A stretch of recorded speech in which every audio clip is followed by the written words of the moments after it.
Hello, hello, hello. What's up, everybody? Back with another episode of Pour Your Heart Out Black Women's Honest Conversation. And we have a really good episode tonight. Mother and son relationships and the closeness, sometimes too closeness, that comes up in those relationships. And this is your girl Nene, and I have my superstar team, Moon Goddess and Dr. Mia. What's up, ladies? Hey, I didn't even know I was on screen. I'm like, Hey, first off, Moon Goddess like, hi, my name is Moon Goddess, and what's up? What's up? What's up? Good, y'all. Missed y'all. oh my goodness, it's Missed summer. y'all. That summer. We haven't Like, been here in a while. when was the last episode? Cricket. Because remember Girl, we don't had call me the line. back when But we back. Back then. All that matters. We have our superstar moderator Keela in the building. What's up, Keela? Hello. Come on. What is going on, internet? Don't try it, Satan. Don't try it tonight. It's Mercury retrograde. Get behind me. Get it together. We are. Oh no. Hold on. It's a I lot see of you spinning moving going in on slow my motion with this. Yeah, it's like end, so I don't know if you all can We hear can me. hear you, but you're going in and out. Alrighty. We're gonna go ahead. I'm not sure if you all can hear me. I'm not sure if you all can hear me or not tonight's episode. Make sure everything. Is it just is she breaking up for Let you, me know Moon? if you can Yeah, hear she's me. It's breaking up. spinning on my end, so I'm not sure. It's choppy. It's very I choppy. am. I am. Chat. Press Oh my type in the goodness. chat. Type in the I'm not chat. sure. You all are breaking up on Aw. We lost her. It's all right. So everybody, come on in. Come on in. Just because she will jump back in, we don't want to make sure we delay.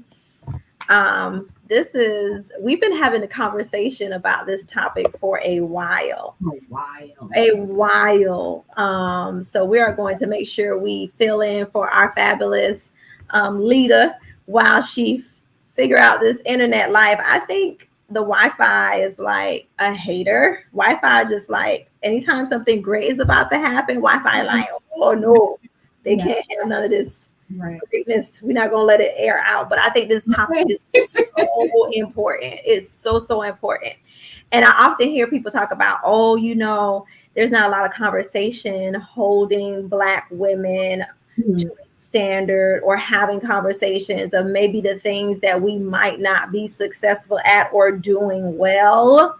And so that's what this conversation about. So I reached out to Nene a couple of days ago, probably a couple of weeks, right?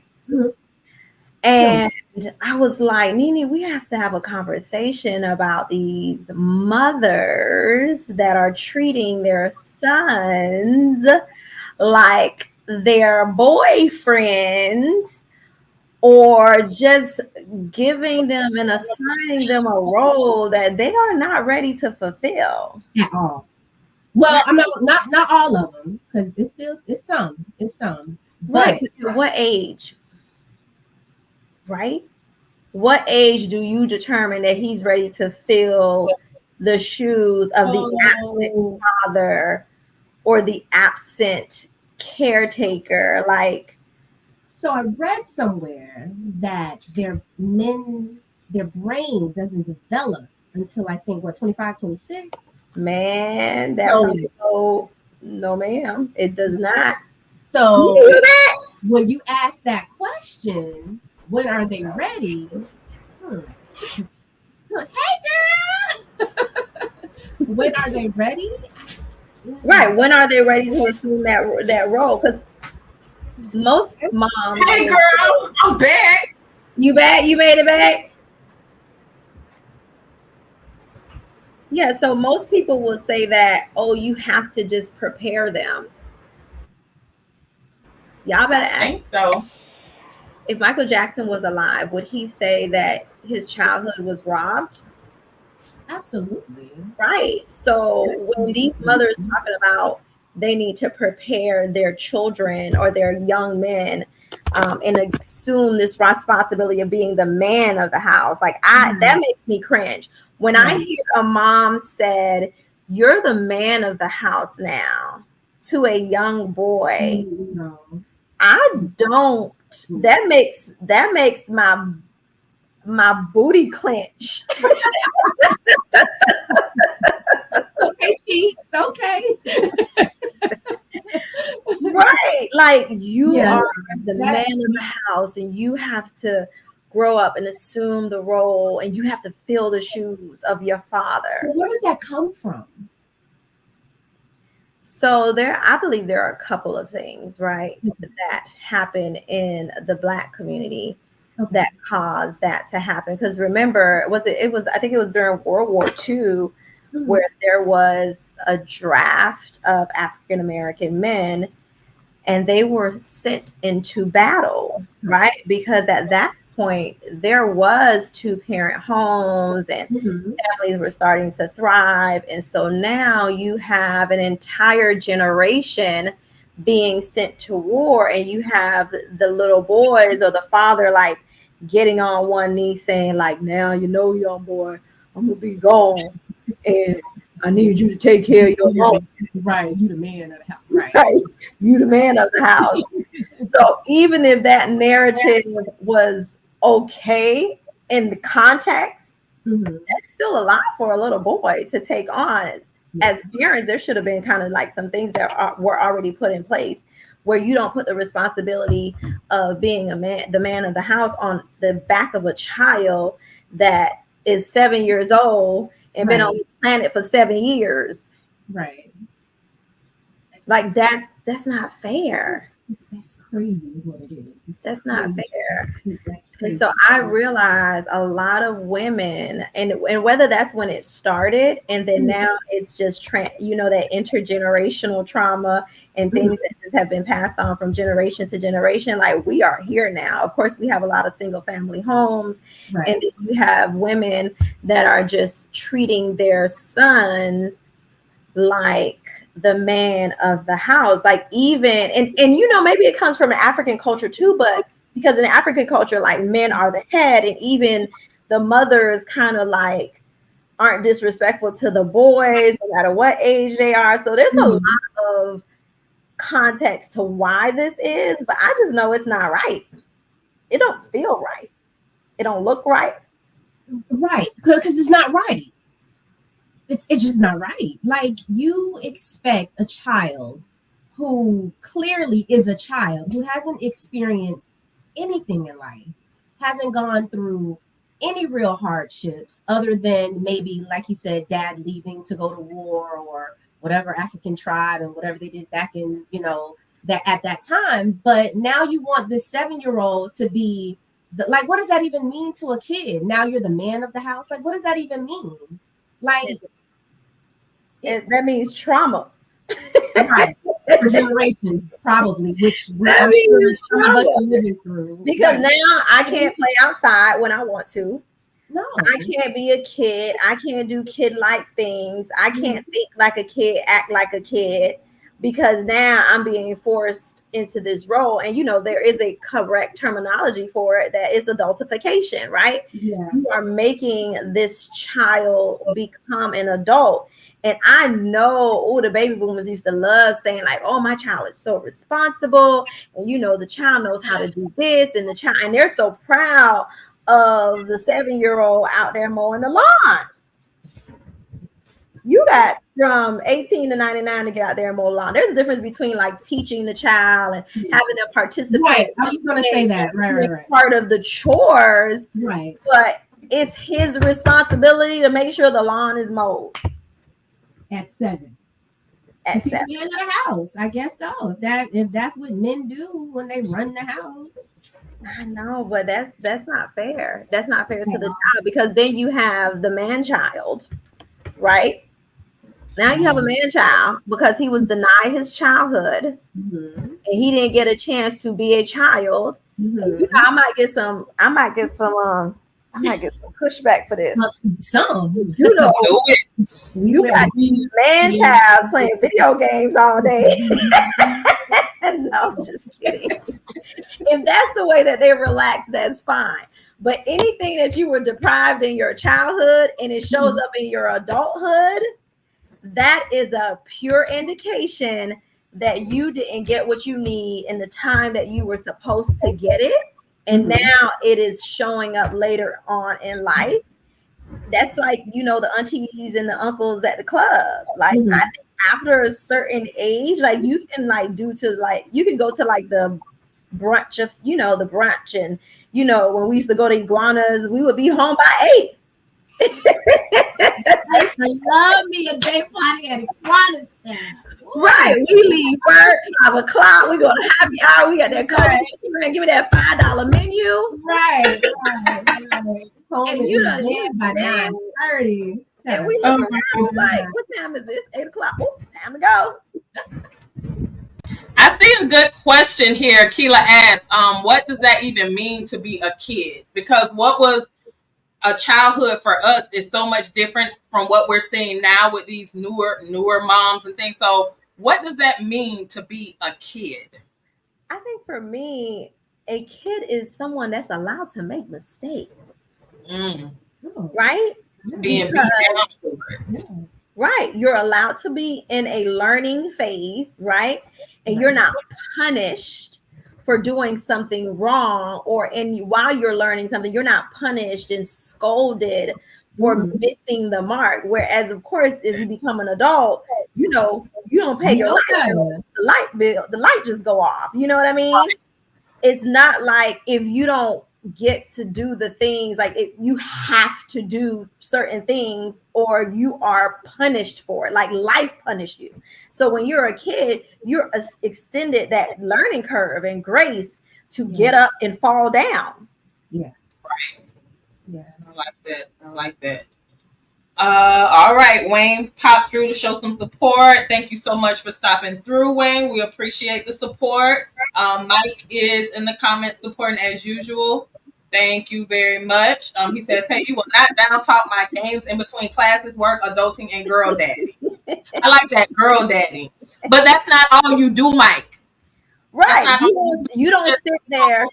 Play games. That's your release, and there's nothing wrong with that. You're not just sitting home playing games instead of going to classes, instead of going to work, instead of adulting, and instead of girl daddy. So there are some guys that's all they do.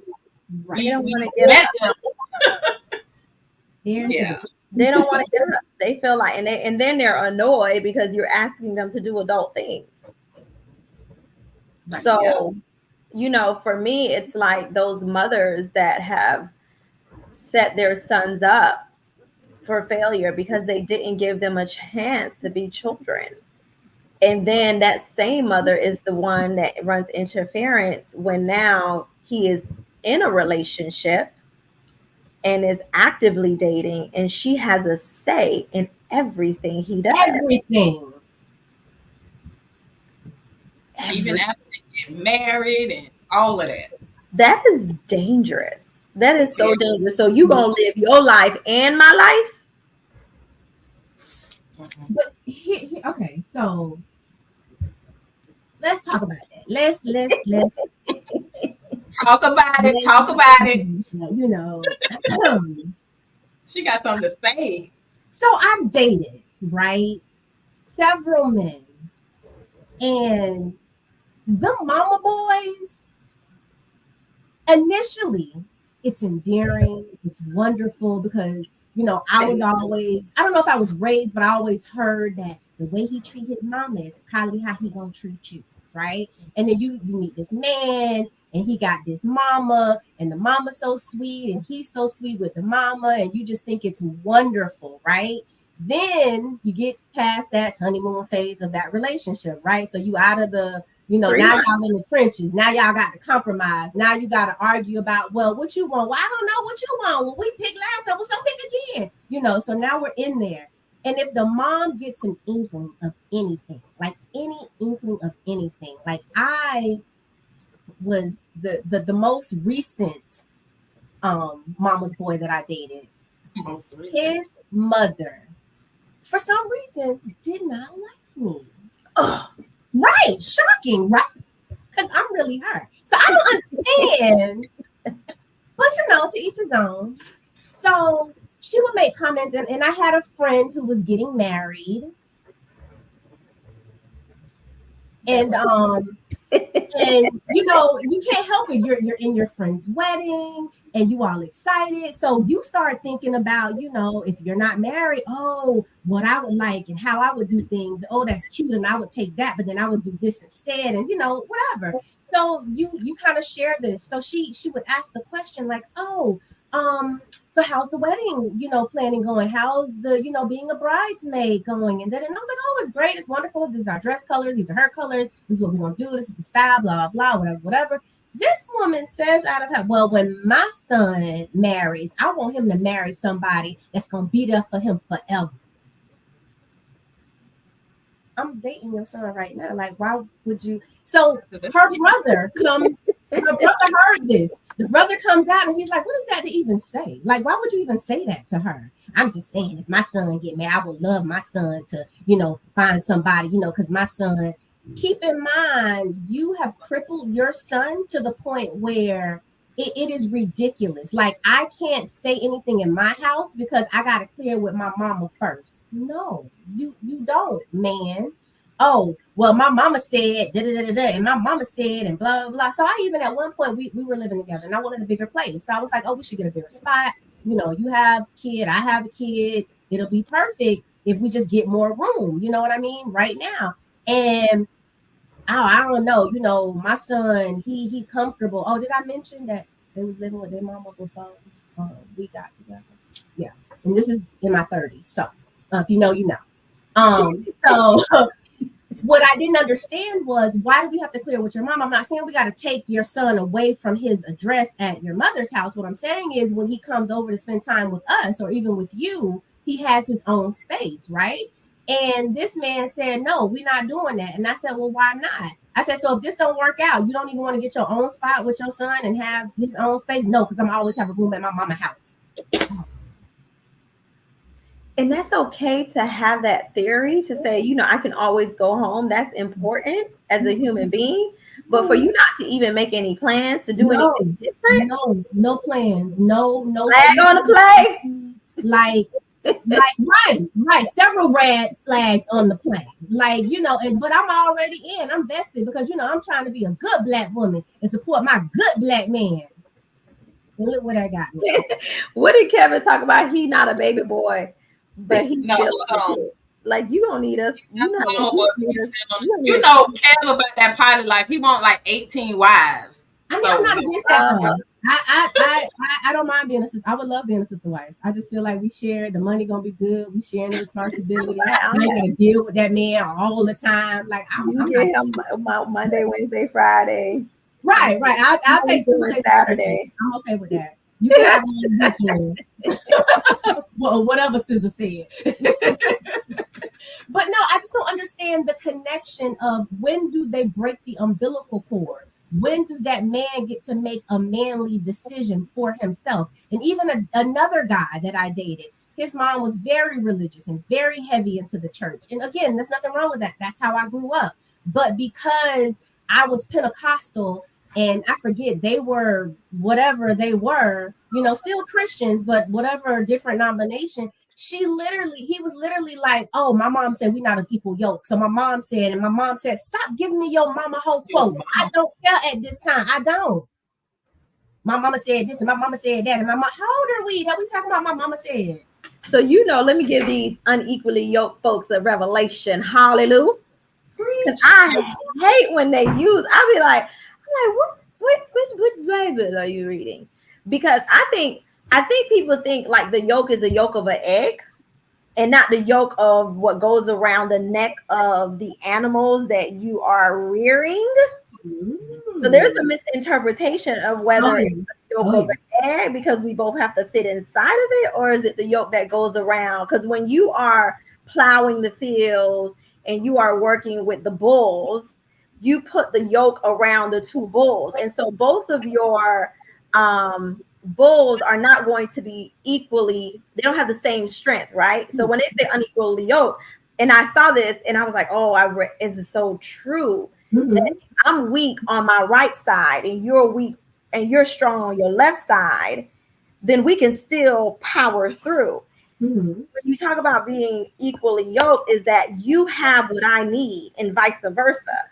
Like you can fill a void, like we can plow through and take on the land and harvest the land because we have what each other is missing, or we have enough to sustain as we go on this journey. So it's not the yolk of an egg, people.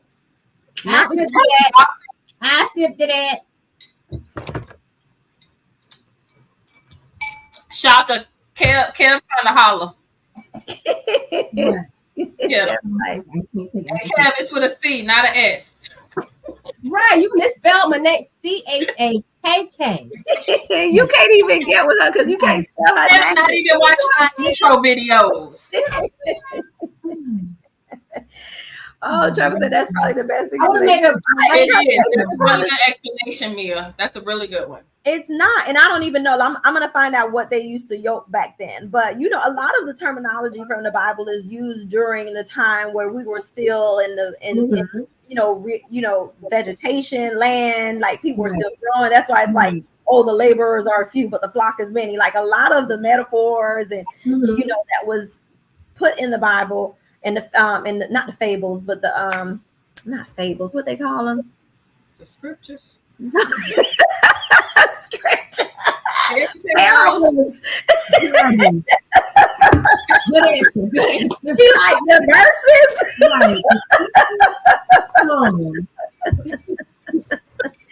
The parables, right? Were that of like speaking about farming. But yeah, I think Shaka, I always ask this question, right? I ask the women to own the pieces of the game that we played, right? Because like you said, at some point, or probably even earlier than that, you knew that this wasn't gonna fly. Right. What kept you there? Listen, I'm gonna tell you, I'm being as honest as I possibly can. So growing up, coming from, even though they were my grandparents, they raised me, coming from a 2-parent home, watching, I'm a child, I'm a sponge, I soak it all up, watching the dynamic between my grandfather and my grandmother, regardless of the good, the bad, like they took them vows, you know what I mean? Literally till death did them part. So the good, the bad, the ugly, the rich, the poor, the submissive, she did it, he did it, that's what they were. I stayed because, like I said, I made fun of it earlier, but I'm trying to be a good Black woman and I'm trying to support my good Black man. So that meant, regardless of how, I never put me first. Okay, Lucius, I never put me first. I always wanted to support my man, but now I am in this wonder after going through all of what I've gone through. It is, I gotta put me first.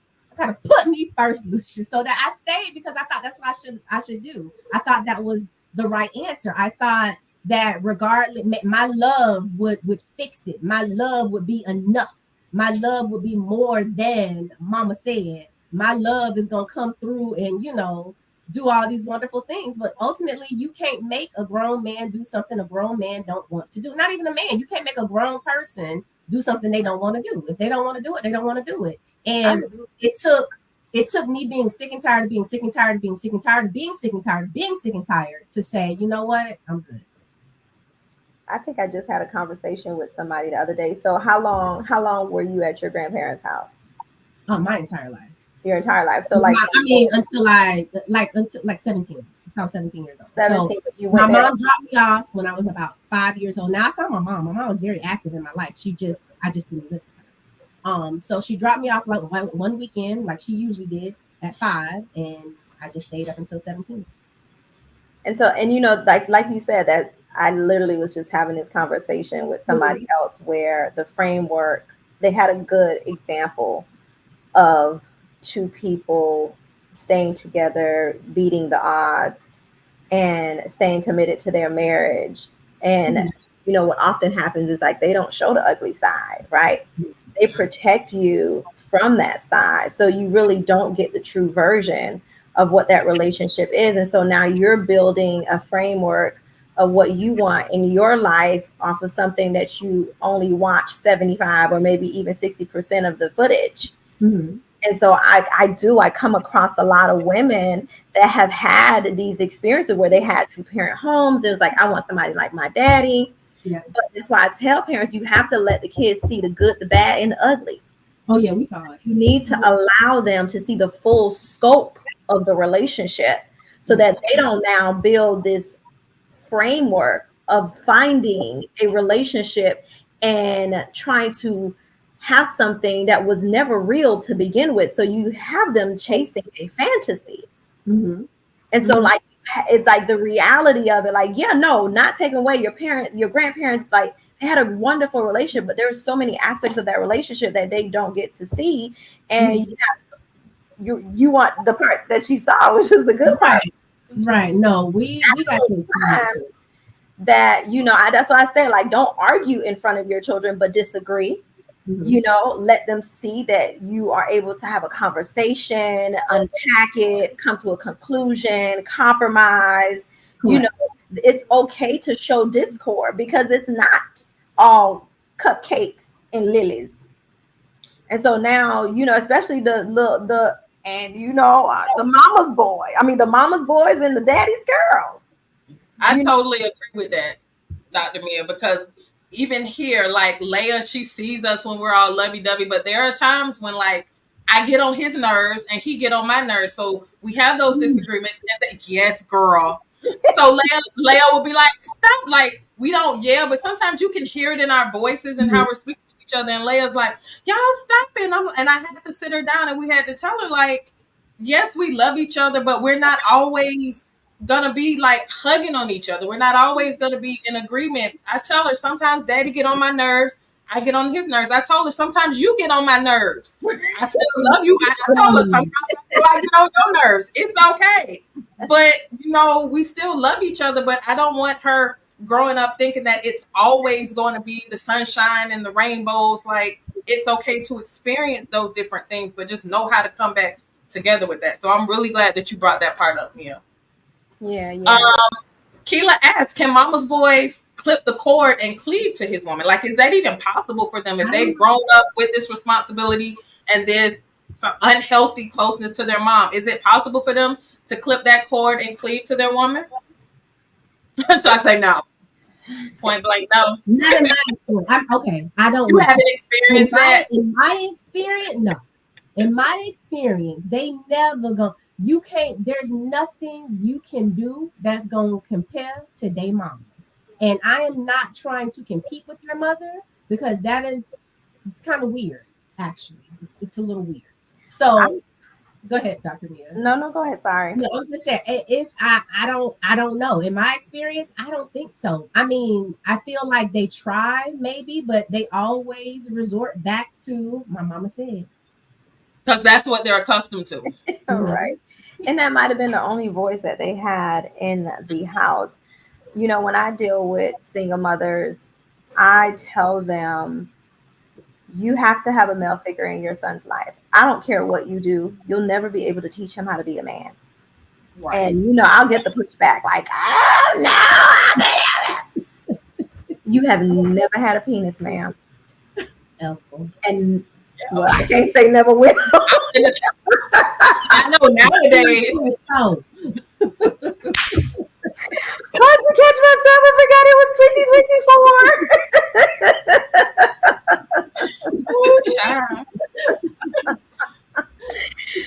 But yes, you you you can't teach a boy how to be a man. I don't care how good you think you're at it.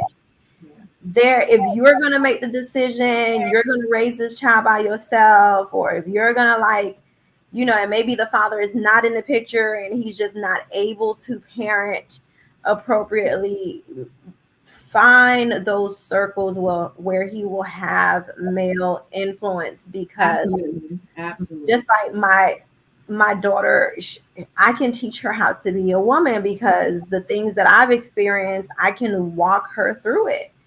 It's not fair. I think we are doing a disservice to our young boys, making the assumptions or pretending that we are able to rear them and make them men.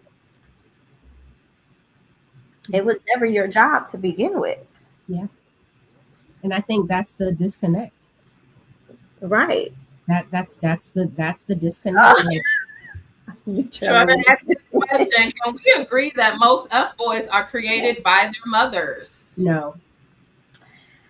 That's a broad range. It could be multiple factors as to why that happens, because even sometimes if a father is over masculine and he dominates over his son too much and doesn't allow him to make those mistakes, that child starts to doubt who they are in their masculine space, right? Because hormones and testosterone, like it could go both ways, but for the most part, I don't truly know the definition. Like, what's your definition of an F boy? I always like to ask people what their definitions are. Yeah, that's a loaded question.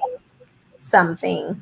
That's a loaded question. Everybody has different definitions. No, but to Trevor's question, I would say not. I don't think so, because I know, guys who I've gone to school with, who I may know from the neighborhood, just in general, men who literally just mom was not there because she was out doing whatever she wanted to do. Yeah, she might have been talking crap to him at home, I guess. I don't know. I wasn't there. But there's also all the men in his life are F boys. You know what I mean? They not doing nothing. They beating on women. They in jail or prison.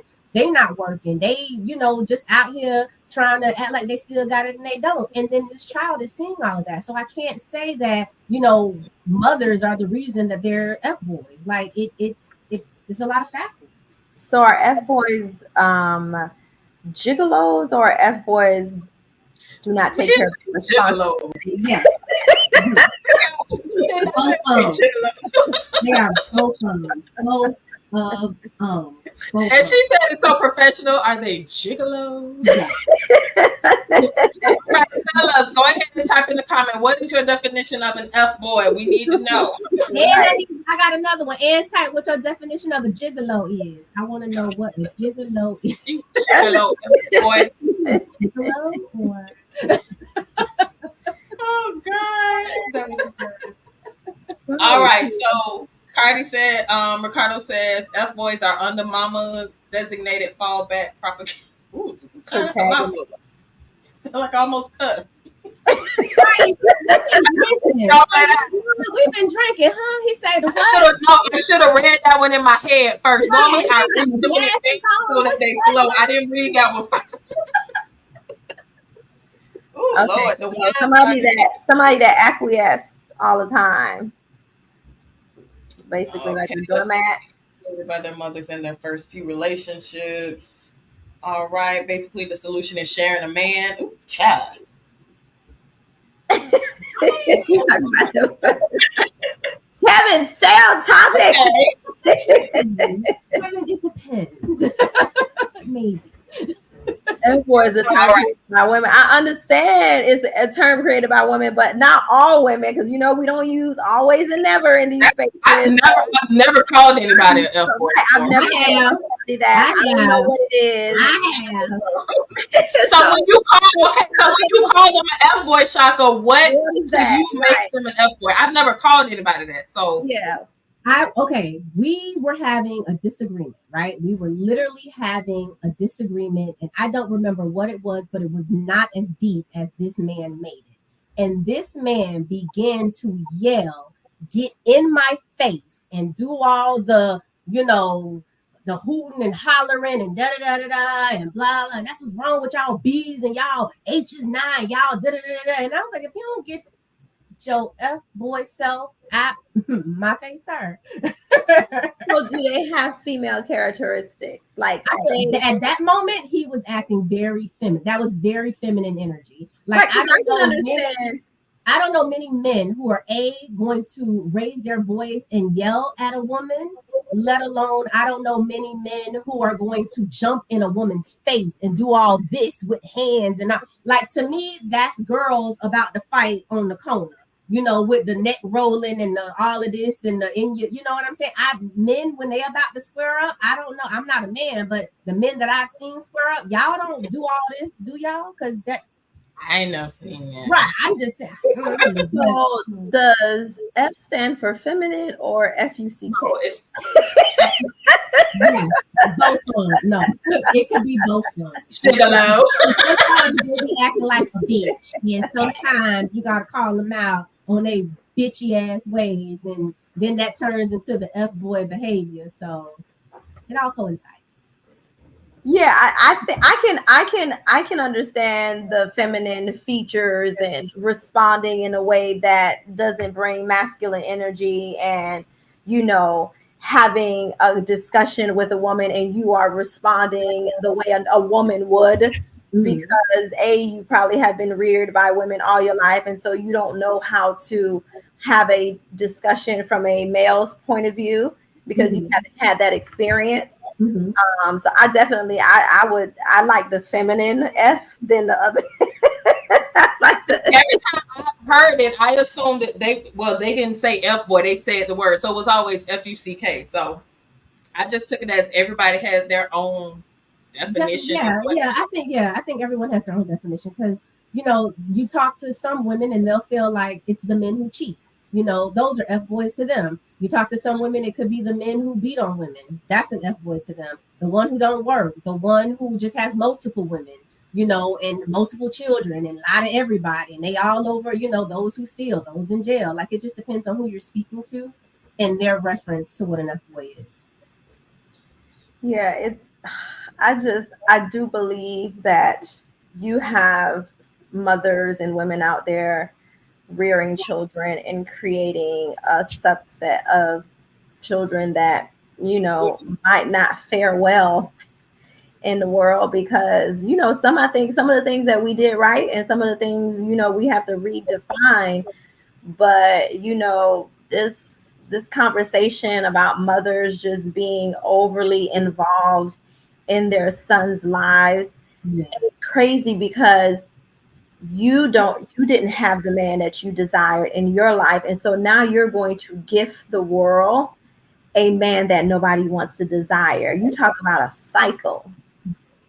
But you are literally contributing to the problem, and you so close to it you can't make that correction. Because I've definitely had some mama's boys, and so I have 2 boys, and I refuse.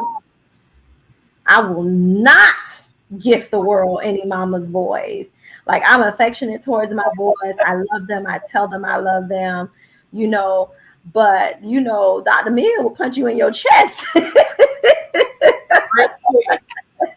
Yes, Jody from Baby Boy.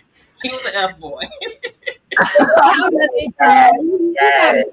the end. At his mama house trying to tell her who could be in her kitchen, but she allowed that. And it wasn't until she had a real man in her presence. Yes. And was around that masculine energy that she started to realize the monster she created. Yeah. Yeah. She wanted that. She was like, my son or him? Exactly. You got to go, Jody. They say Jody was just misunderstood. I think so. Look, I'm saying I feel like he may have had. I don't want to say that even if he was, he grew out of it, or he had the qualities of it. You know what I mean? Like ultimately, at the end, from what we saw, he's not anymore. So yeah, I guess he grew out of it. But I wanna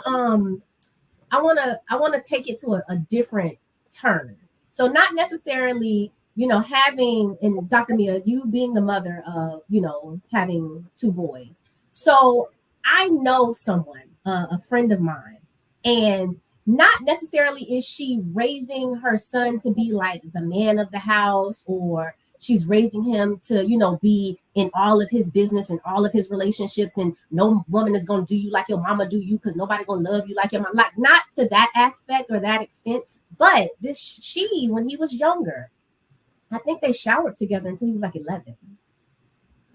I think so. It's like, even if you want him to be grown, I mean, when he's grown and he's out of the door, and you want him to have this great, wonderful, healthy relationship, are you making him dependent on you? She would like feed him, and he's like 8 at this point. You know what I mean? Like, cutting up food is one thing. Like, I cut my daughter steak, and there you go, have at it. But I'm not going to sit there and spoon feed her. I mean, we're at a restaurant. He's like 9, 10 years old, and you're spoon feeding him. Would not take a shower until she got in the shower, because that's what he was used to. So how does that play into now him being this, of dating age, dating women? She has now instilled in him that, you know what I'm saying? I feel like he always got to come back to mama, because nobody going to do him how mama going. Well, my mama, cut my meat, and my mom did this, and my mom, like, she fed me until, you know what I mean? So, like, how does that affect? Sure. Yeah, what type of psychological effects do you He's think? ruined. But for real, what type of psychological effects do you think that have on him? So understand that she made him be something that she missed. She gave him a role that was lacking in her life. And so it's a big injustice to him, because she like curated and created a person to be that missing link. Like, whatever it is that she was missing, she created it in him. So that's pure selfishness, first and foremost. The only part that I would, like, the taking the shower together is when it like starts to cross the line. Now, I do believe that the first time your child sees a vagina or a penis should not be on the television screen or somewhere random. Like, it's okay for your child, like, up until a certain age, to see that mommy doesn't have a penis and daddy doesn't have a vagina. Like, that is the lessons that must take place inside the home, because then we wouldn't be having these arguments about whether sex ed should be taught in school if there was actual teaching in the home. So, but there does come to an age where you are not bathing with your child, because I remember the first time my child, he had to be like 3, or I don't know what it was. The first time he saw me in the bathroom, and he was like, "Why, mommy, why are you eating out of your butt?" And it hit me. I was like, "Oh my goodness, this is the first time he has seen me like in the bathroom." So parents naturally try to shield children from those natural experiences, and they shouldn't. Because, like I said, the first time your child see a penis and the first time your daughter see it should not be a picture. Like, now, I'm not saying walk around the house like, naked. Dang it. Right. But, it's not like you have to teach those lessons, and you can show it in a picture. But, my son have seen breast, like the first time they not going to see breast is because, Jessica with the big boobs then put it in her face, and then now they're like, I'm seeing for the first time, I'm seeing breasts. Or somebody introduces a picture or a porn and they've never seen breasts in real life. Now, granted, mine don't look like mommy's, but I think that's okay. But having taken a shower and feeding him, I'm like, Shaka, you need to tell us, like, is he slow? Like, there's something no, not slow at all. Either carrying around some guilt around there's some guilt there, right? Well, okay, dad is not in the picture because dad was murdered. Mm. when when he was younger, like maybe a year or two, something like three, something. Right. So she has replaced him with her dead husband. Like she has assigned him, Mhm. and that's something we call transference. She has Mhm. given him the persona and the existence of something that she's missing, and that's unfortunate for him because Mhm. he don't know who he would have been had he not had to take the role of his father. Like he wasn't allowed to be himself. So Yeah. she held on to him and out of fear of maybe losing him too. Maybe, Because yeah. I mean, I didn't look at it from that aspect, but yeah, that makes it. When you initially said, "Oh, she's replacing him with something," and I immediately went to the dad. You know what I mean? But I didn't. I never thought about that all these years until you said that. I was like, makes he was sense. just like, it's weird. It's weird. Mhm. Right. That's the unpacking Yeah, that you kind of like dig deep. Like, because there's yeah, always an origin. There's a yeah, point yeah, where it yeah, starts. Something changed. Something mhm, caused this behavior to manifest. And not yeah. saying that there is any normal, Right. but 9 years old taking a shower with your mama. Yeah, I'm gonna have to All call right. DPF on you. Lim, Lim has a question. He says, so is it fair to say that mama's boys are partly created by mothers? Yeah, absolutely, Yes and absolutely. no. Like you got to own the part of the Yeah. science project that you created.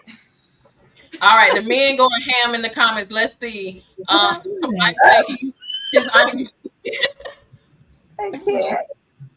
How did she used to hit you with Wait, her? what? Why What do you play so happened? much? Trevor was What taking sex happened? books to school in third grade. Yeah, he all ruined. Mike, Moon coming back on cam with the Cheshire Cat was hilarious. That's Shaka's word. He was bringing parent sex books to middle school and watching porn at the neighbor's house. I'm Y'all sorry, was just what? going I all was in the bringing. 80s and 90s. Right, Good. which makes you over sexualize. And I tell people like sex is a high. You're looking for your next hit, and so it could be done in a healthy way and it could be done unhealthy, especially if you're not mature, like your brain hasn't matured to handle that high, right? So it kind of like now you are looking for your fix. That's the young girl that was sexually traumatized and all she want to do is, it seemed like she's a thought and she's running through guys left and right, but she was introduced to sex really early and so her body craves it. I'm Ah, not saying that it's something that is right, but it's something that has to be unpacked. yeah. When you're introduced something before it's age appropriate, then it becomes your fixation.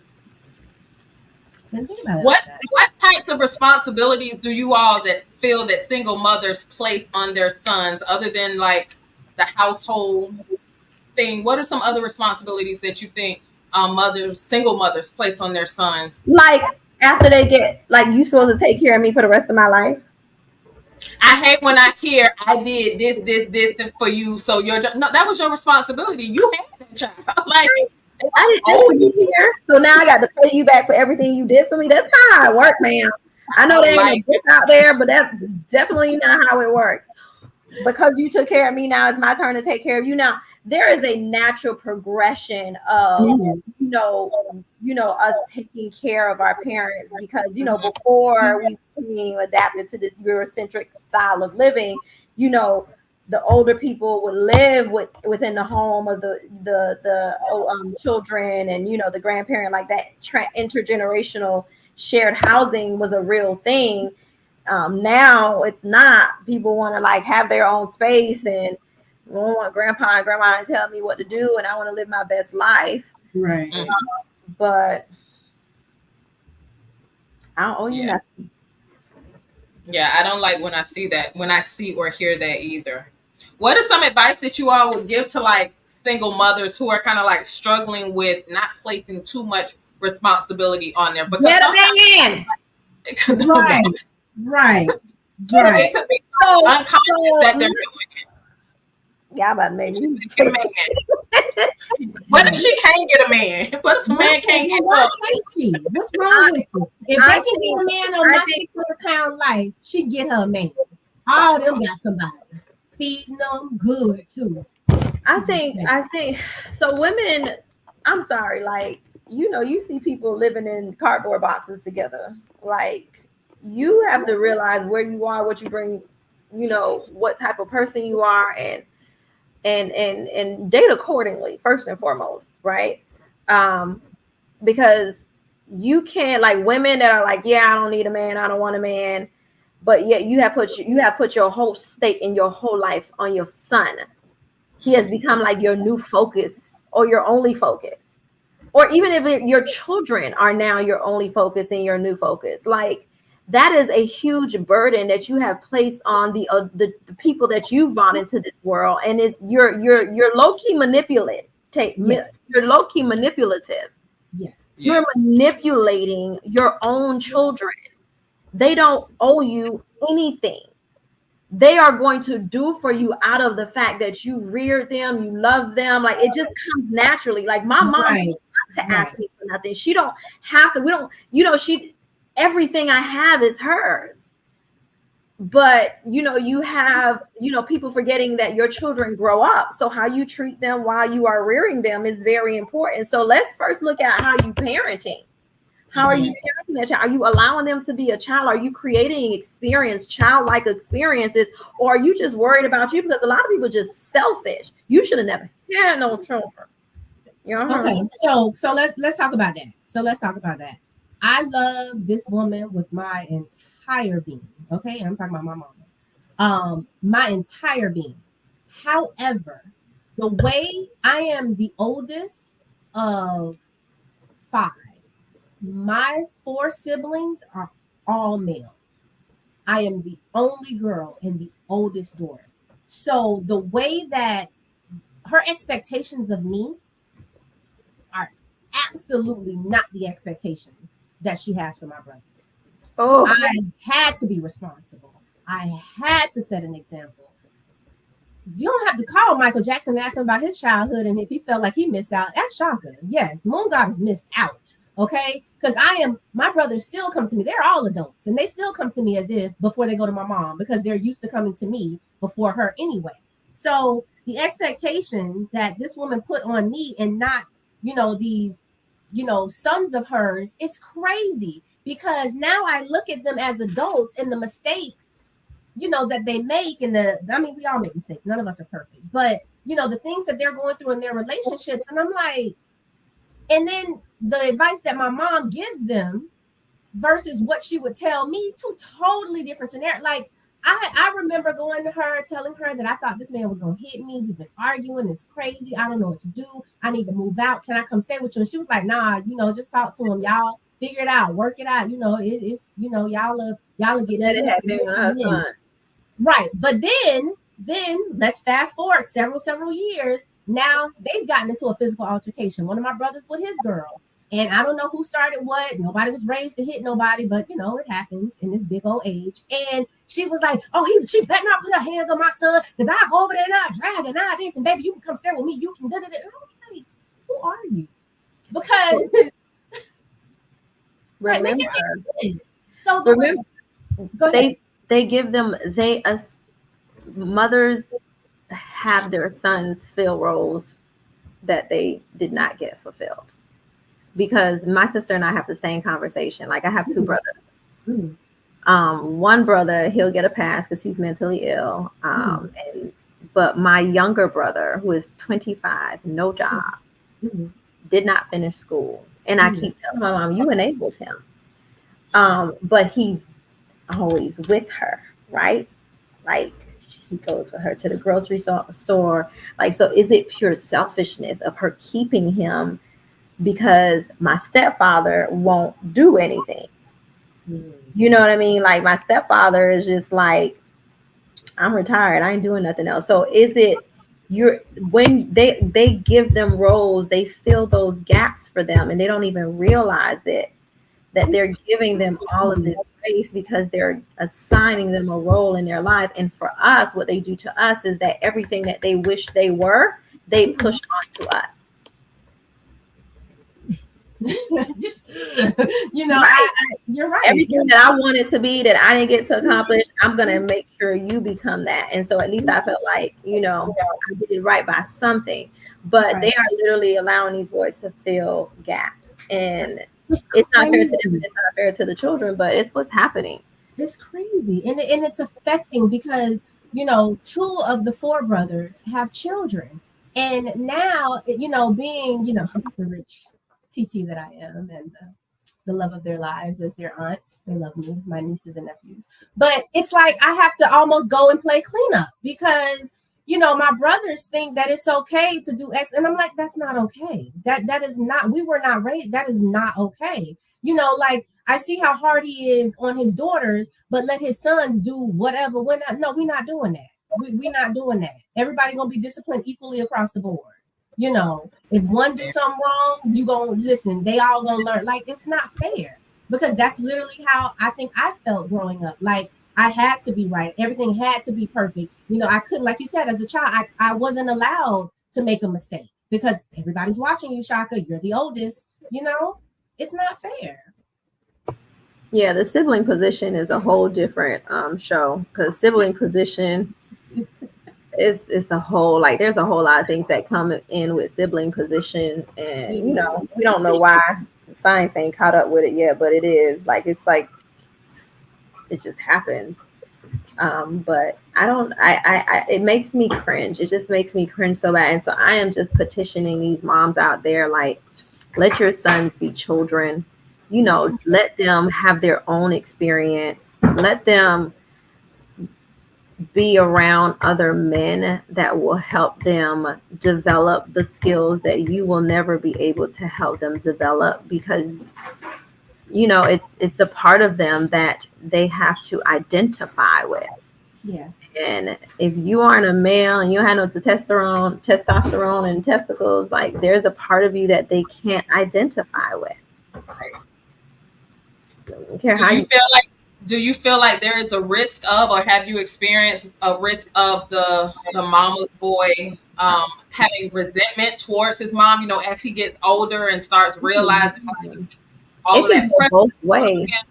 Yeah. Oh, It goes absolutely. both ways. They'll either continue to acquiesce for the rest of their lives, or they build Mhm. resentment because they realize that you made me grow up Yeah. faster than I was ready to, and you didn't give me an opportunity. And often what happens, like they meet the woman that walks them out of it, and then now it's like, oh, you let her come in here, and Mhm. you took my son away from me, and then the woman becomes the villain because now you've kind of walked him out of this tunnel.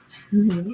And then that's where you have the women that treat their daughters-in-law so poorly because they are blaming them for him actually self-actualizing, because that's what he was supposed to do Right. Mhm. Right. when he went and became a husband and a father.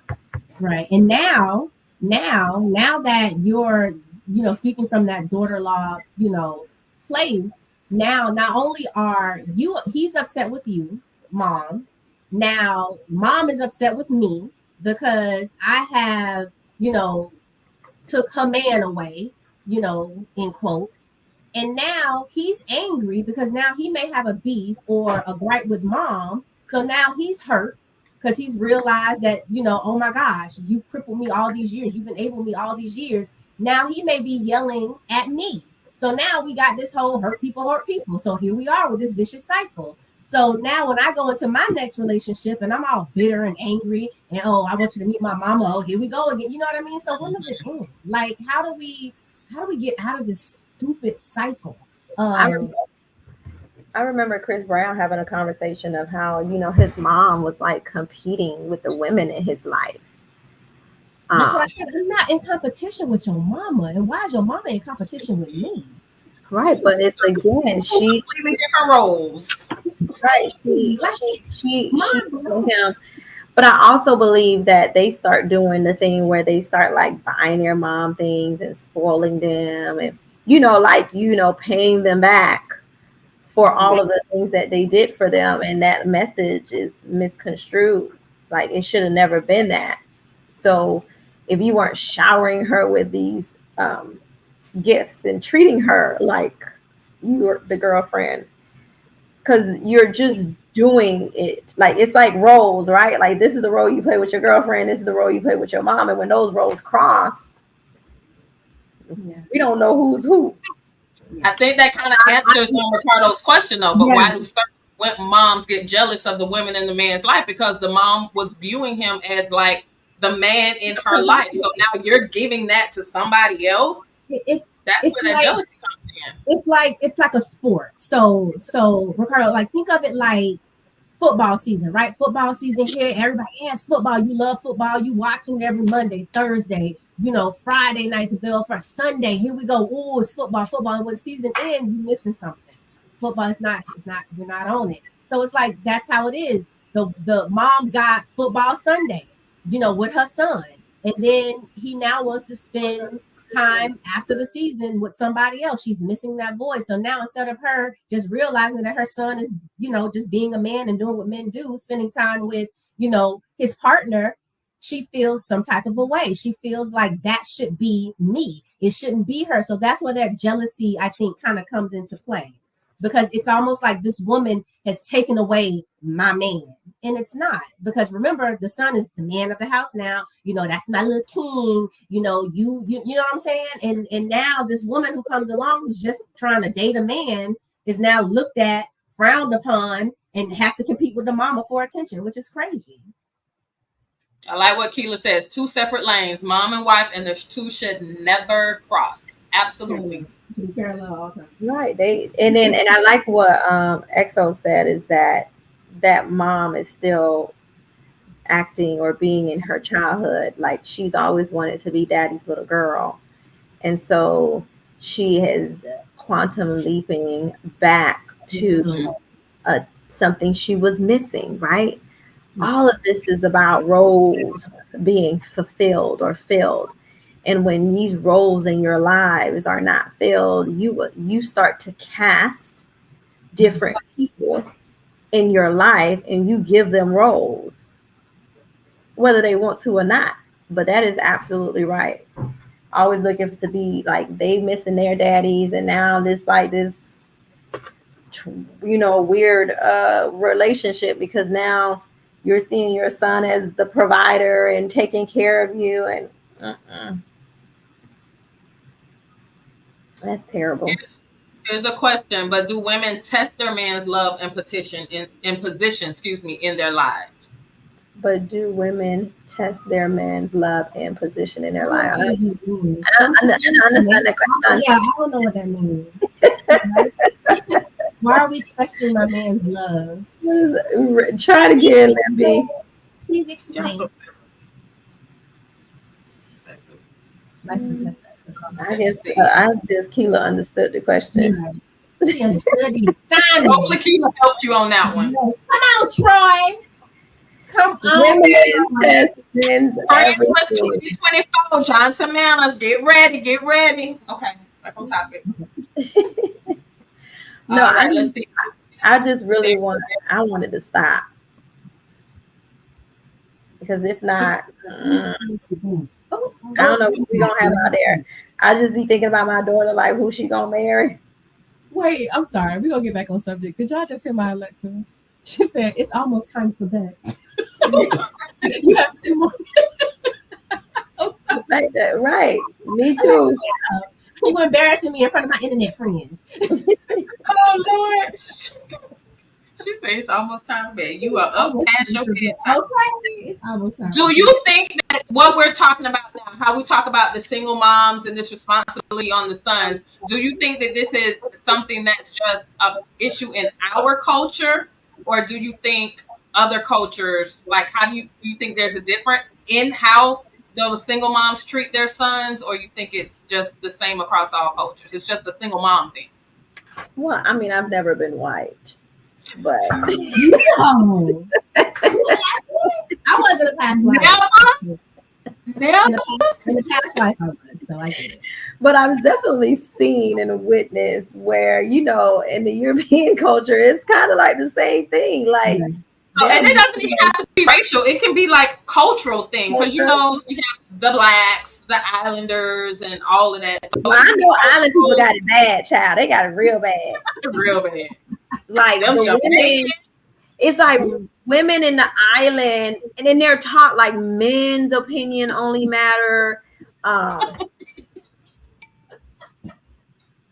That's what the man says, and so like I said, like in Africa, you know, But even in House of Dragons, they What? own that. Even in the House of Dragons, they own that. It's true. Oh gosh. Well, Kev says white women have the same problems. He's seen it firsthand. yeah, they have problems having to compete, and I think the white moms are worse. It probably works. I even think about like all those 90 movies. Hey, Lifetime movies off of that. Yeah, that's what I'm saying. Right. Like, all those movies. Yeah, absolutely. I think they Yeah. worse. But I know, like in like the Indian culture, it's really hard to, because they value what their parents say. You talk about them living your life and their life, like, oh my goodness, like I've seen it firsthand. It's like I can't do that because my parents will not allow me to live your life, like at all. Like they don't have a choice. My mama said. Right. It's like, but I think in their culture, it's like it's so cultural, and it's like both parents, like who they marry, what career they choose, like Yes. so I think from culture to culture it varies. It can get, it's on the spectrum. How do you feel about the single moms putting that term "my king" on their sons? No, Trevor hates. You was gone early. I told you to make my booty cringe. It's just that literally, she said it made her cheeks. this is wrong. It's just like, okay, so we're talking about matching outfits, and you my king. This is my king. We're talking about titles, right? You giving your son the title of king, and he's just a servant. He has to work his way up. Like, if we're talking about courtship and how you're supposed to, ascend to the throne, you already doing it wrong. You just got here. You can't be the king. Be the king already. Fresh out the coop. Be the king. It's terrible. I think people need to be very selective about the words they use, about the roles that they assign, and just own your ish. Like, you need to own your stuff first. Like, what are you missing? What do you need to be healed from? What are some of the things that are haunting you from your childhood that you are now projecting onto your children, and now going to create a whole different monster because your grandchildren gonna come along and give you the business. Yes, them grands. Oh, It's crazy. What do you feel is the healthy balance though between the single mom and her son, wanting to teach that responsibility, be a man around the house, but then not the man of the house? Like, what is that?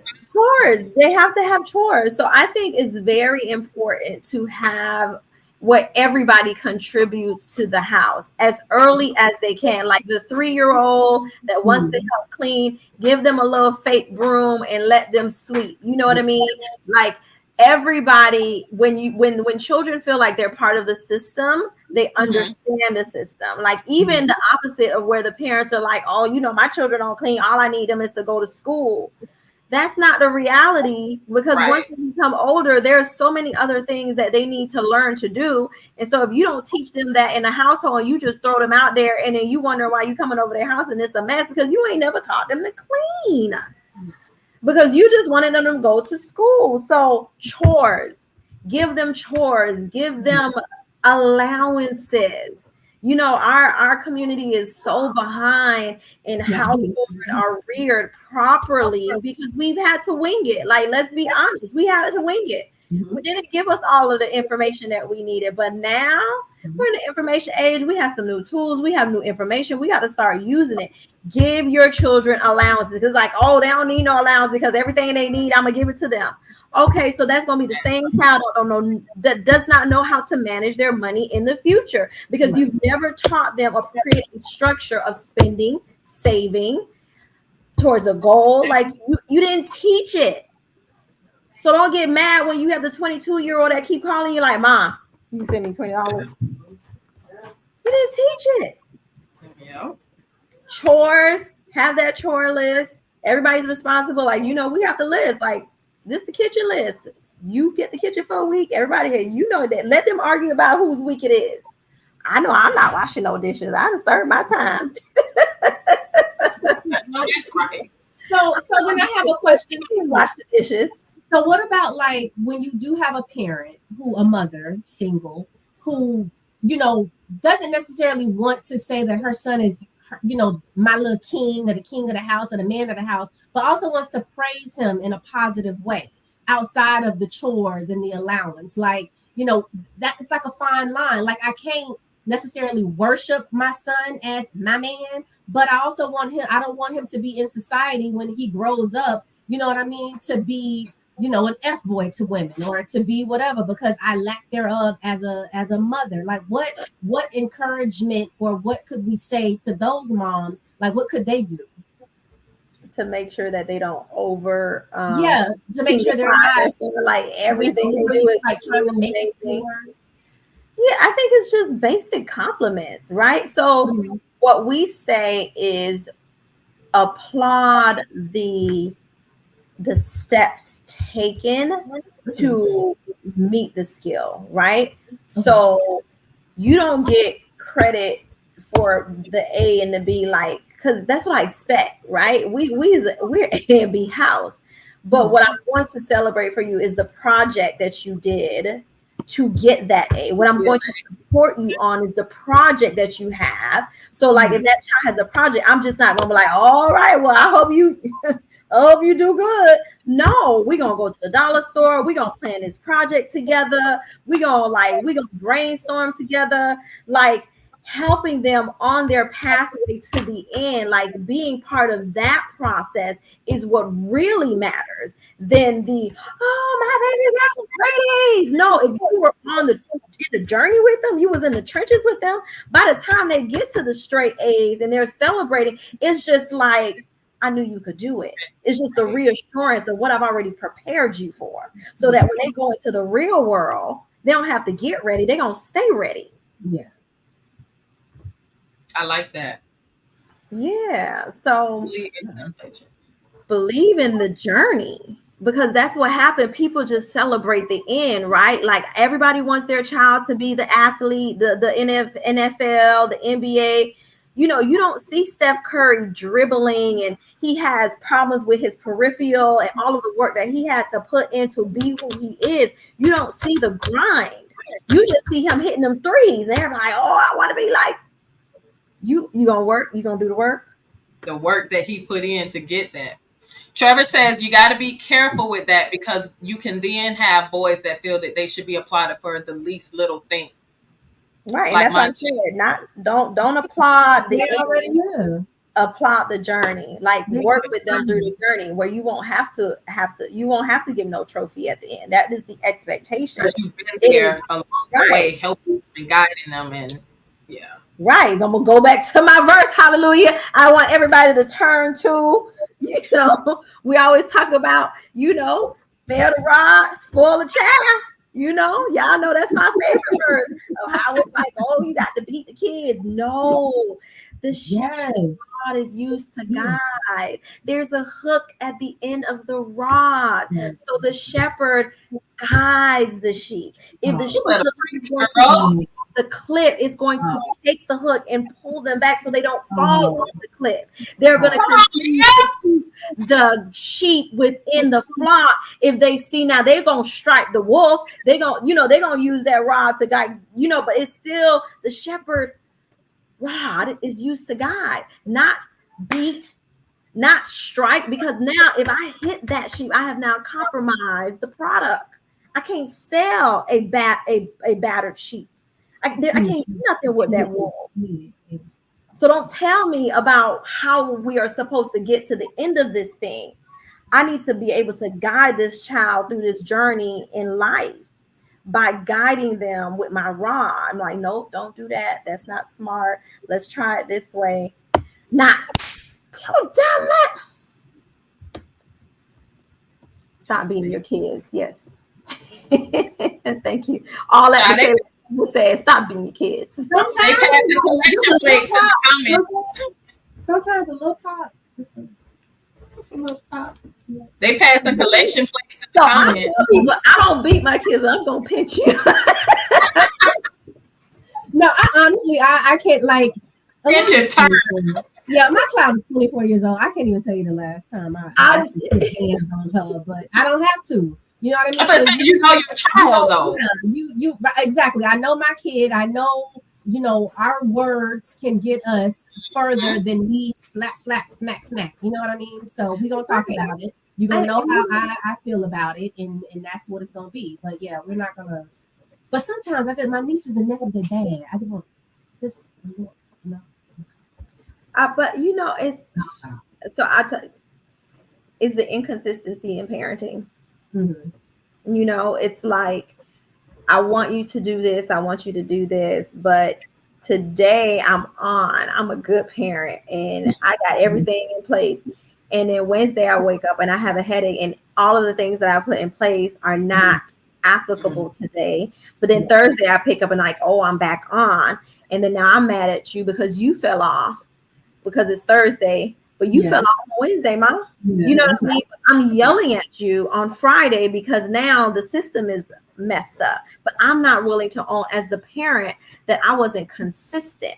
So it's like, again, those chess pieces of setting those expectations, creating the environments that are conducive and align with what you want for your child, because you are preparing them for your absence, not your presence. I like that. Preparing them for the drink with that. Ma'am, I didn't get the straw memo. I didn't get the straw memo. Y'all both got straws. No, Shaka had her straw, so I had to dig out my straw.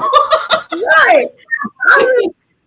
Because you were late to backstage. I was late. I don't know if you guys can see my straw. See, it's a. I think I have the exact same one. Is it like like it has multiple colors? No, but I have that one as well. Right. I think I have the same one. I have a straw too, because they said it's actually better to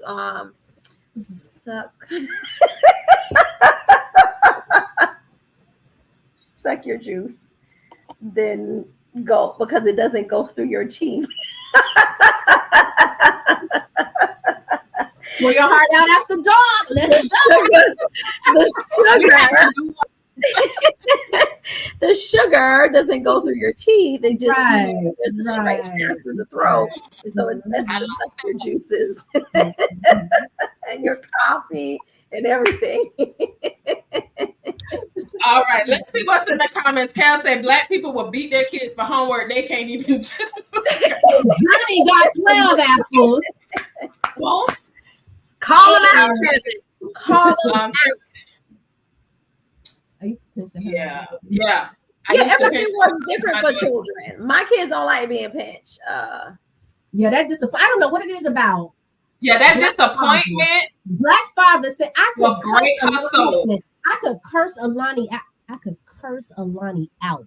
Okay, like a nobody in the streets. Because that you take it like a straight face, resting bitch face. Okay, Mom. Her dad could be like, I'm so disappointed. He said he was disappointed in me. Because you guys have set an expectation. That's the long game. Yeah. The cussing out and the beating is the short game. It's nothing. They get past that quick. Mm-hmm. Right. I just change the Wi-Fi passcode and take the charges. I ain't got time. Exo's talking about he fully supports sucking juice. We'll drink to that. Yeah, because the disappointment is the long game. And that's why I say you prepare them for the long game. Yeah. Then they will always have their eyes focused on the long term goals and because the stuff don't work. And then people are like, oh, it worked. No, it don't. Our prisons tell us otherwise. Is she okay? What happened? Oh, my daddy in love burning my baby mouth with his spicy Jamaican chicken soup. And she was looking forward to that soup too. Put too much pepper. Oh my gosh. Mike said she got to learn. It's true. All right, I'm just checking to make sure we went through all the questions. I don't think we have any more questions in the comments. Thank you all so much in the comments for engaging with us tonight. Ricardo, Mike, Lim, Trevor, Keela, Kev, Wayne popped through for a minute. We had somebody that was trying to sing to us, but yeah, we don't need to be serenaded. Yeah, like, that strange. Did we kick him out? Like it was and somebody else kept talking about kissing orgasm face. No, I hate that's those trolls. We good. We good. Why you gotta be weird? Like, don't be weird. Those people aren't connected to anybody, and they pop into these spaces for connection. We good. But thank you all for engaging in the comments. It added to this amazing conversation. Trevor said, Trevor, do you invite me to Man Talk Mondays? No. Yo, no, you can pop up on Man Talk Monday. We want to let them up. Keila say, let them up. We want to let them up. Trevor gonna come on here, and we're gonna be on here till 10:30. No, because I'm gonna let Trevor come on in. I'm gonna let him come up here, and then I'll push him out when we're ready for him to go. Trevor, come in here and sit down now. This ain't none of Man Talk Monday. Don't do that. Trevor, come on if you want. Come on before we shut it down. Thank you so much, Mike and Keila. We appreciate it. You all are awesome. We always love when you all join us because you add to the conversation with your questions, with your input, and even with your personal story. So thank you so much. Trevor, let me know if you're going to come in. While we're waiting on him, if he's going to come, any final words you ladies want to say? Thank you so much for everything that you had to say, ladies. Dr. Mia and Moon Goddess, that's why they are my co-hosts. They are amazing. And thank you for holding it down for me when my Wi-Fi, #Wi-Fi sucks. Holding it down. Yes, you all did an awesome job. Kick back up like it was nothing. Just a second. He said drop the link. Oh, just need a minute. Oh, drop the link. All right, this link is only for Mr. Straight Talk. Nobody else allowed to come up unless you are family, and family, you know who you are. So if you all want to come up, family, real quick. You can get them in the back office, right? You won't have to so I can let. But while we wait, because that's right, Keila, #Wi-Fi sucks. Get on my doggone nerves. So while we wait for him to, here he is. So let's see. Oh. He's got Nene as a screen. I love his picture. That's so cute. Can y'all? You should probably put y'all hear me? Voice is coming from Nene picture. Yeah. No, that's because I'm logged into his thing. Actually, I have changed it to my picture. We hear you. We hear you, babe. Go ahead. But you know, people when they watch it later, they not. All right, they're gonna hear a man. I must be on a delay or something. But I just want to ask you guys one question, and listen to what I say before you jump on, because I know this. I know this one gonna sting a little bit. Go on now. Wait, whoa. I think there's a delay. What's going on?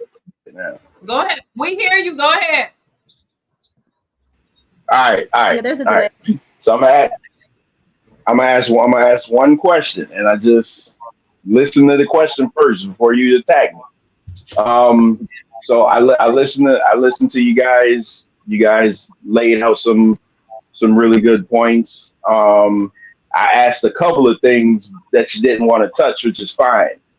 And you're always welcome to Man Talk Monday. I was begging you to come on this past Monday, but here's the deal, Dr. Mia. When we started straight talk therapy sessions, and we were going over pre-production, I asked you. I made a statement, and you were like gung ho. No, Trevor, you don't know what you're talking about.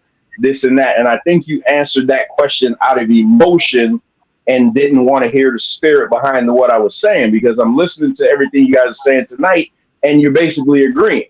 So the statement that I made, and I'm not just going to specifically put it on black women. I'm just going to put it on women, period. I say, and I stand by this, that women are one of the biggest contributors to ruining our communities. And before you tell me that I'm crazy and things like this, you know, of the 20 of all the black men incarcerated, because black men, you know, are incarcerated the most, but we know that's just because it's less of us, so the number's going to be higher. But of the black men that's incarcerated, 24% of them come from a single mother home. That's a number that you cannot bat an eye at. You cannot, you know, wag your finger at. And I know they're going to be like, oh, what happened to the father? That's a good question. We could explore that. I'm willing to bet that that woman probably has something to do with him not being there. Not all, but a lot of them. So can we agree? And I'm going to get off and let you say whatever you want to say. Can we agree that women, mothers, single mothers, are one of the biggest contributors to ruining the community? Because your community gets ruined when your men fail. And a lot of these women, we make fun of that Tyler Perry movie, but there are a lot of women cultivating those type of boys because they constantly baby them, and they know that they can go do whatever they want. And mama's going to always have the double D's out for them to put it in their mouth. So when we talk about F-boy culture, that's what we're talking about. I'm not saying every man, but that's what we're talking about. So now that you hear that, what do you say? Because I know you're gonna give me a Dr. Mia answer, but just give me an answer as my childhood friend, and then you could doctor it up later. So what do you say to that? So you know I always have a problem when you telling me to take my Dr. Mia hat off and do your childhood friend, because you know you don't ask a mechanic to not be a mechanic if he's driving your car and he hear click clank, and so you're not gonna let him drive in the car and let you and hear the click clank and tell him like, nah, I just need you to be in my homeboy right now. So I don't know if I could separate the two, because once I learn a skill set, I'm to apply that skill set to every area of my life. It's kind of how I think through a different lens now, right? I'm not saying that I can't, but when you start the conversation with that, now you've placed me in the box to give you a comprehensive answer. So that's first and foremost. But I remember that conversation because you used the term ruined, right? And you know, for me, it's semantics, because we have these conversations back and forth about the choice of words, and you say, oh man, I'm gonna use the words that are applicable. So ruin is a very strong word, because that is the physical destruction or disintegration of something, or the state of being destroyed. So I'm going to push back on that definition and that word choice of ruin. Have they contributed to maybe the demise or altering or impact, like the structure? I believe so, but that's not without context, because you cannot leave out the prison industrial complex. You cannot leave out the war on drugs. You cannot leave out Jim Crow, because you like to put one thing on the table and be like, this is it. This is the hill that I'm going to die on as to why A plus B equals C. And I have always said to you, Trevor, causation is real, but there's so many other variables that have contributed to where we are. So to put that on the shoulder of one person, Black women in particular, for the ruining of Black family and culture, that's something I can't agree with that line of statement, but I can say that we have contributed to it. We all hold a piece of that pie as to why the Black families aren't thriving. We all hold a piece of the solution too. So I will acquiesce to the fact that we have contributed to it, to the structural change in families, the damage, where we have allowed narratives to kind of seep into our our our cognition of what family is. Absolutely. I think there has been a meticulous intention from the other side to ruin Black families. And so when you talk about strategy, they have always played the long game. We have just started to realize the long game that has been played against us. Because when you are willing to bomb an entire city to disrupt the growth and development of a Black community, you are playing the long game of making sure that structurally we won't be what we are supposed to be, because we were never brought in here or over here with the intention of being more than just slaves. So no, I can't put that on the shoulder of one person or one sex. You know me, I'm contextual. You have to give me the sum of all parts equal a whole. There are so many variables. I will acquiesce to the fact, absolutely, we have been drinking the Kool-Aid. We need to stop drinking the Kool-Aid. I don't know if that's what you want to hear, but that's what I got. So I asked you where you're going, and you tell me where you've been. It's fine though. I knew that you weren't going to. I knew you weren't going to. And I know that I specifically said a contributor. I didn't put the entirety of it on them because I'd be crazy to do that. But nevertheless, fantastic show, ladies. Let me get out of here because I don't want Kev say it was an all estrogen show and I done came and testosterone it up. So the funniest thing about this though is as Mia's trying to dissect me, my wife had to keep a straight face because she don't want to look in the camera and agree. I'm looking. It's funny. Like I'm looking at her when Mia say, "Boy, you always want to stick to one thing." And I looked at her face. I'm like, "Yeah, I see it. I see it." Hey, I know it's all good. I call out my flaws, but nevertheless, though, I love how you didn't. I love how you didn't really answer me, but me and you always had time to go back and forth. Again, fantastic show, ladies. Y'all keep doing the good work. Hopefully, we can see y'all more often and not quarterly. So hopefully, y'all can throw some more shows in there. Yeah, I'm talking to you, brown skin, up there. So, all right, peace. The Middle East. So just calling me out. I'm telling you, because I've known Trevor since the 7th grade.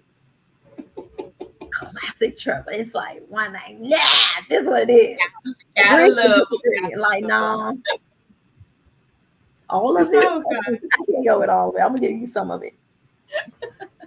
I do have one more final question though. So we have this child, this man, he has been ruined by his single mother because she put all of these expectations and roles on him that he should not have had. So he can't be blamed for that. His mom did what she should not have done. So now he's at this age, whether it's he's entering manhood or he's early in his manhood years, and he's trying to find himself now as a man, but he has this placed on him that he should not have had to do. What are some interventions or some things that he can do to seek out trying to get away from that, whether he has a woman or not? What are some things that he can do to try to get to a place where he can be the man that can be good for a woman, or that can be able to stand on his own, and that can look at his mom as his mom and not still subconsciously try to hold on to that role that she placed on him? How can he come out of that? So I was taking a drink when you first started. I appreciate the honesty. I got the last part of the question. Can you repeat that, please?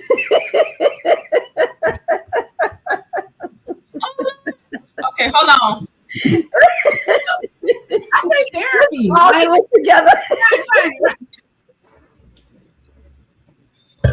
Now I can listen with my ears. Or some whatever that this man can now do, because he realizes, he's aware, you know what, my mama was tripping. She had me doing things and playing roles that I had no business playing at that young age. And now he's at this crossroads where it's like, I still want to love and respect my mom, but I need to be my own man. I want to one day be a husband. I want to be a father. I need to, but he doesn't know how. He may not have the man in his life, uncles or grandfathers, which is probably why his single mom was able to put all of that on him. What can he do? Where can he seek help, or who can he reach out to try to make that transition into being, not being an F boy, being a real man, but still, balancing that respectful relationship with his mom? I think Shaka said therapy. I think I heard her say that. Yeah. Get therapy. Your dog is so cute. What's the dog name? Look, he's distracted. This is Leonidas. Leonidas. What's the whole name? What's the whole name? Leonidas Leonte Sir Rockefeller. Oh my gosh. I just needed you to hear that, Mia. Yes, that is the whole name. He probably got a birth certificate too. He does. Leonidas. To be honest with you, I think the first part of the conversation is to have the conversation with the parent, right? Okay. You have to, once you've come to that realization, is to have the conversation, sit your mother down. Because what happens is that the easy way people typically take is that now they've had this new person in their lives and they're willing to let that new person take the rap for me now changing and making adjustments. And so I'm like just folding into it instead of taking a hard stand, sitting down and having a conversation and own the things that I am now going to change. Not that, oh, so-and-so and I've been talking and she think. No, first have that conversation. Once you realize it, sit your mom down and say, look, I love you. There's nothing that is ever going to take my love away from you. But as a man that is now going to be responsible for rearing children and have my own responsibility in my own household, I have to do some things different. Now, you're not going to be able to get into the details of what that different is because it's going to kind of unfold as things unfold, because you don't know the damage that's been done because you had this wool over your eyes and didn't really notice all of the things that you did and weren't doing or in alignment with because you had this wool over your eye. So now it's not over your eye. You're going to start to realize things because you're not going to know what it is. So just saying hey, I'm going to start doing some things different. I don't really know what those things are because I didn't even realize there was a deficit in the way I was functioning, but allow me some grace to kind of figure some things out. So there will be sometimes I don't agree with you.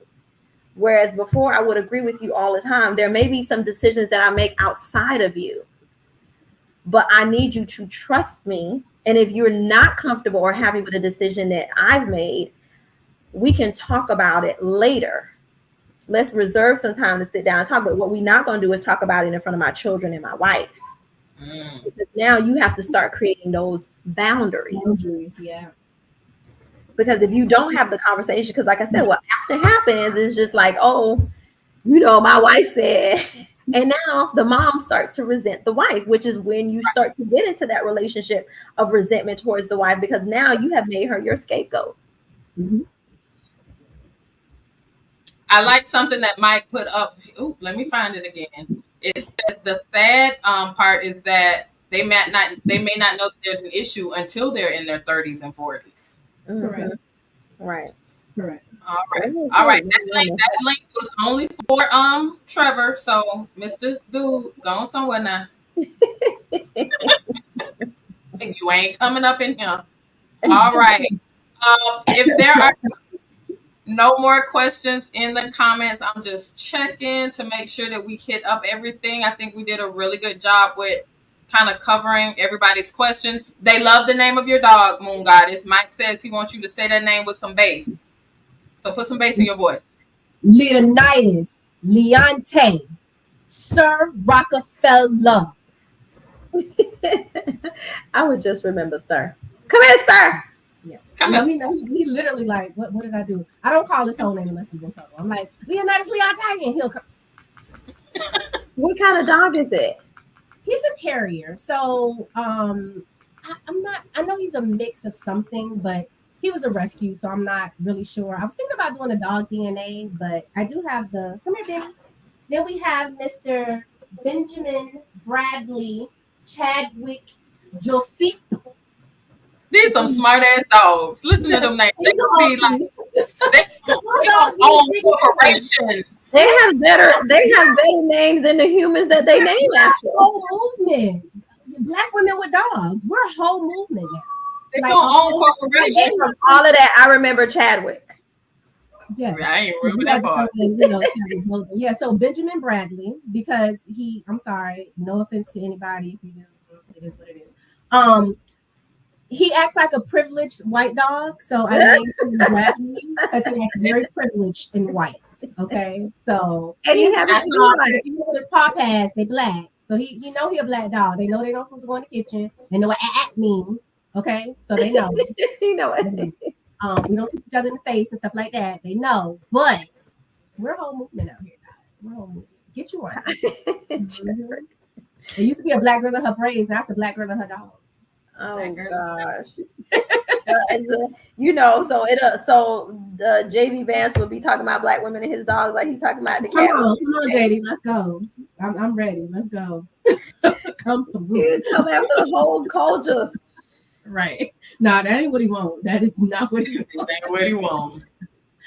All right, ladies. Tonight was an amazing show. We're going to we'll see. We'll come back with something good for you all. We've been in our cave over here. We've been discussing some more topics. So we'll be back. Our boss has demanded that we come back sooner than next quarter. So y'all, my introvert side has been dominating a lot lately. So pray for me. Like yeah, I think the summer just like Mia been outside, so Dr. Mia been outside, and I've been working, and Shaka been holding it down, adulting and working and all of this. So adulting, it's the worst hood. Oh, I hate adulthood. We talking about motherhood being adulthood.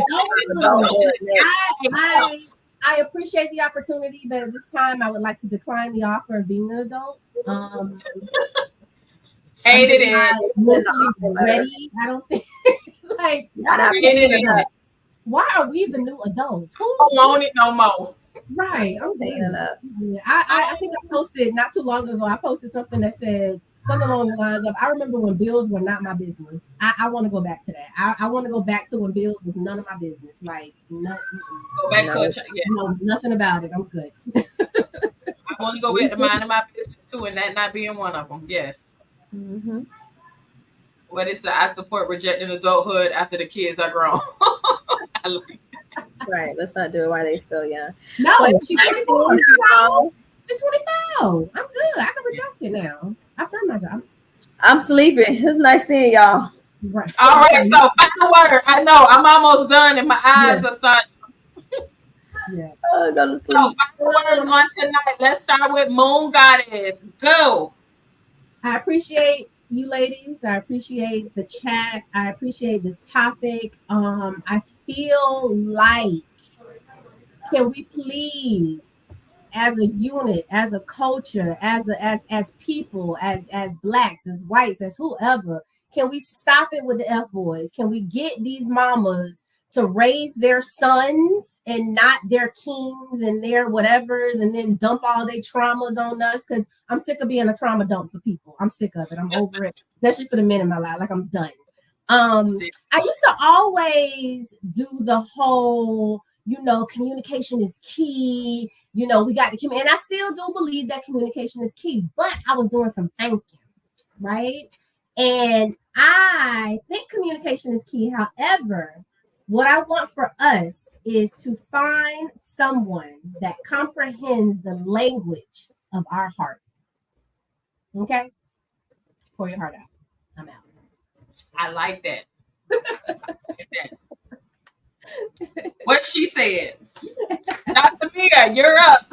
I know. I read somewhere the other day, like it says, trying to understand a woman is like trying to figure out what the number 7 smells like. Right. Absolutely. Because we are such. I think as I've gotten older, I have definitely subscribed to the narrative that we are definitely a difficult breed, complicated, and I think it's just our genetic makeup, who we are, but we also hold a lot of responsibility, and we have the power. We have more power than we believe that we have. And our ability to make changes in our communities can start and end with us. So I am asking the mothers to first face the facts and ask yourself the question of, am I doing right by my son by assigning him a role that he's not ready to take on? Or am I replacing him with something that I want that I can't have? And having those hard conversations with yourself first. Because I think once you check yourself first, then you can start the process of unpacking and healing and doing something different. But as long as you're still in denial, you're going to keep doing the things that that is familiar and common. So just do something different. Explore the narrative that you don't need to be your son's everything. That's not fair. Nobody should be anybody's everything. Let's first and foremost start there. My boys are being boys. Hold on. I thought she was about to. Hey, now I done told y'all. I thought she was about to shift her out. You remember that episode? Listen, I'm doing this show now. Y'all need to shut up before I come. Now, when I come out, it's gonna be a problem. Tell y'all right now. Okay, am I clear? Look at her. All right. She meant that. She rise up. It's gonna be trouble. It's like they wait for me to get on the podcast. They're like, "Oh, we gonna cut up." I was commentating. Very well. Shifted. Did you say? Did I make myself clear? Did you say that? We've talked about this. Mommy's on the podcast right now. They don't care. Right? They didn't even come. Right? He does sound like. Anyways, he's the most like me. And you were all deep and insightful and stuff, and then I don't even know what I said. They broke up my train of thought. Let your boys be boys. They're not your man. Over now. Yeah. That's how you do it. That's it. I got a little bit left to that, but that's about Let's go ahead and finish our. Oh, yeah. Mm-hmm. I got you, Dr.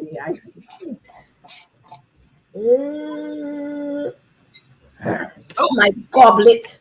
Yes. And that is it for us tonight, everybody. We will see you. I won't say soon because I don't know when. We'll see you soon.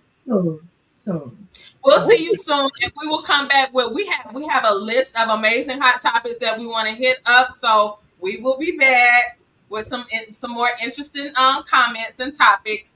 If you want to join us, ladies, if you have some ideas for topics that you would like to hear us talk about, please feel free to hit one of us up, and we will make sure to throw it in the list, talk about it, and come up with some really insightful topics for you all. So thank you all so much for joining us tonight. Thank you for rocking out with us in the comments. You all were awesome. I love the feedback. I love the questions. And it always makes for a more interesting show when we get to interact with you all. So thank you all so much. So until we see you again, continue to pour your heart out.